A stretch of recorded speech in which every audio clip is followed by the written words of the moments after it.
La Revolución cubana fue el derrocamiento del gobierno de Fulgencio Batista por el movimiento del 26 de julio y el establecimiento del nuevo gobierno cubano liderado por Fidel Castro en el inicio de 1959. La revolución se inicia con el asalto del cuartel Moncada durante el 26 de julio de 1953. El término Revolución cubana es también usado para referirse al periodo para abarcar desde 1959 hasta el presente, y la adopción de los principios marxistas, leninistas y martianos por el nuevo gobierno cubano. El 10 de marzo de 1952, Fulgencio Batista, quien ya había gobernado Cuba entre 1934 y 1944, desencadena un golpe de Estado que derriba el gobierno de Carlos Prioso Corras, corrupto presidente de la República neocolonial. Así, Batista invalida las elecciones que se avecinaban, donde debía resultar claro ganador el Partido del Pueblo Cubano. Un joven abogado se opone al golpe militar, Fidel Castro Ruz. Convencido de que el golpe priva de toda posibilidad a la lucha política, Castro crea, junto a Abel Santamaría y otros, una organización clandestina de jóvenes estudiantes y trabajadores, que asaltan a la segunda fortaleza militar de Cuba, el cuartel Moncada, el 26 de julio de 1953, y en la ciudad de Santiago de Cuba, y el cuartel Carlos Manuel de Céspedes en Bayamo, ambos en la parte oriental de la isla de Cuba. Aunque el asalto fracasó militarmente y muchos de los involucrados, como Abel Santamaría, fueron asesinados por la represión de la dictadura de Batista, Fidel Castro, su hermano Raúl, Francisco Medina y otros lograron, aunque prisioneros, sobrevivir. Enfrentados a un tribunal, Fidel pronuncia su alegato de autodefensa, La historia me absolverá, donde plantea el programa del Moncada, integrado por las medidas sociales y económicas que hubieran tomado los revolucionarios de haber tenido éxito en ese momento. En este alegato se convierte Fidel de acusado a acusador, echándole en cara al gobierno todos los asesinatos que por tantos años han existido en la isla, por todas las malas situaciones de la vivienda cubana, de la salud y de la educación.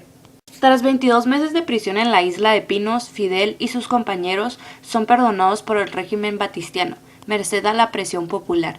Al comprobar la imposibilidad de la lucha política pacífica, Fidel se dirige a México, desde donde también visita Estados Unidos, organizando una expedición para trasladarse a Cuba y comenzar una lucha armada. Es así que se organiza la expedición del yate de Granma, tras un delatado plan anterior de travesía, a la que suman entre otros Ernesto Che Guevara y Camilo Cienfuegos. Ya antes de partir de Cuba se había creado formalmente el movimiento 26 de julio. En el exilio, este movimiento firma pactos con otras fuerzas que propugnan la lucha armada como única vía para sustituir dictador.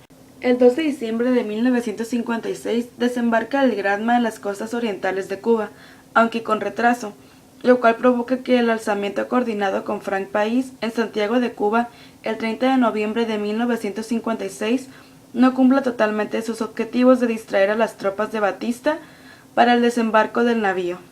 Perseguidos, los expedicionarios sufren una derrota inicial en Alegría de Pillo que causa la dispersión de los 82 combatientes, de los que solo llegan a la cordillera de la Sierra Maestra unos 20.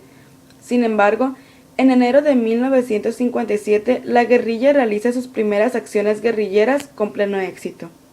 En 1958 se convoca la Huelga General Revolucionaria del 9 de abril, que mal planificada es sofocada por el gobierno, que semanas después, convencida de la debilidad de las fuerzas revolucionarias, inicia una ofensiva general en la Sierra Maestra para destruir a las guerrillas. La ofensiva es derrotada en batallas como la de El Jigue y Santo Domingo, donde logran cercar, destruir y rendir a varios batallones del ejército enemigo.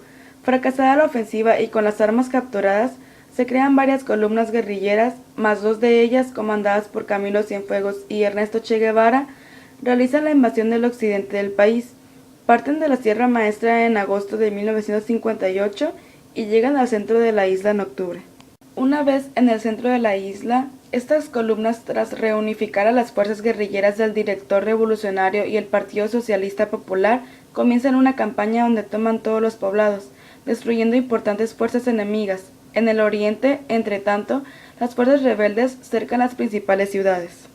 La Revolución cubana finaliza el 1 de enero de 1959, cuando Batista huye del país y las ciudades de Santa Clara y Santiago de Cuba fueron tomadas por los rebeldes, liberados por el Che Guevara y Fidel Castro, respectivamente.